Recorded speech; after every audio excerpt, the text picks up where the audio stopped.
Large U.S. apparel conglomerates are divesting brands, while their European counterparts are making acquisitions. Here to discuss is Morty Singer, CEO of Marvin Traub Associates. Thanks for joining me, Morty. Thanks, Richard. So here we have a situation in the U.S. where companies such as Fifth and Pacific and Jones Apparel Group are looking to divest companies. Yet in Europe, we see the large conglomerates like LVMH and Kering making acquisitions. Can you start us off a little bit as to why there's this divergence? Absolutely. I think that what we're seeing is a flight to simplicity, or maybe a flight to purity. So if there's a company that has a simple message, a simple margin structure, and a product that people could really rally around and understand, that's what people are looking to invest in and get behind.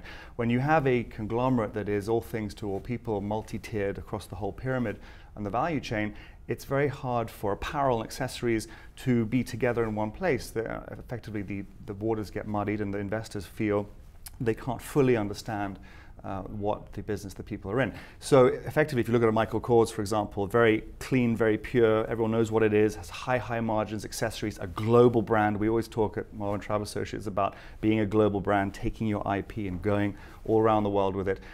These companies are sort of what everyone's trying to emulate.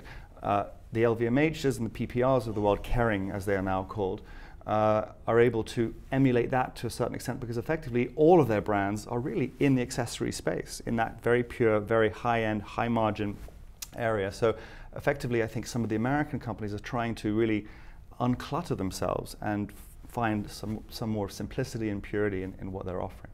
Now, LVMH and Kering, some of their acquisitions have been on the young emerging brands and designers. Some of that has been explained as them looking for growth, but you have a little bit different take on that. Well, yeah, so actually in the last few months, PPA, I won't call them PPR, Kering and LVMH have made 3 relatively small acquisitions between them in J.W. Anderson, in Nicholas Kirkwood, and Joseph Altuzarra. 3 relatively small companies. And this isn't just about that. These companies will grow and their investments will be doubtlessly have some significant returns over time. But it's also about having a crop or a stable of designers that they can tap in the future as they look to the next generation of global growth for their flagship brands, so they can have maybe favored nation status when they need to tap someone to design for the big brands. Now, when we look at LVMH, it has made acquisitions for growth, but those acquisitions are different from the emerging young brands that we talked about. Absolutely. So effectively, in 2012, the Kering and Richemont and LVMH earnings growth and revenue growth slowed, and that was because they ultimately started to have some pullback in China and other areas. So effectively what they're trying to do today is buy that growth because they had double-digit growth and now they're in mid to high single-digit growth metrics. So they're buying Loro Piana, they're buying Pomellato, and these companies are significant in scale and they believe that once plugged into their network they can get efficiencies.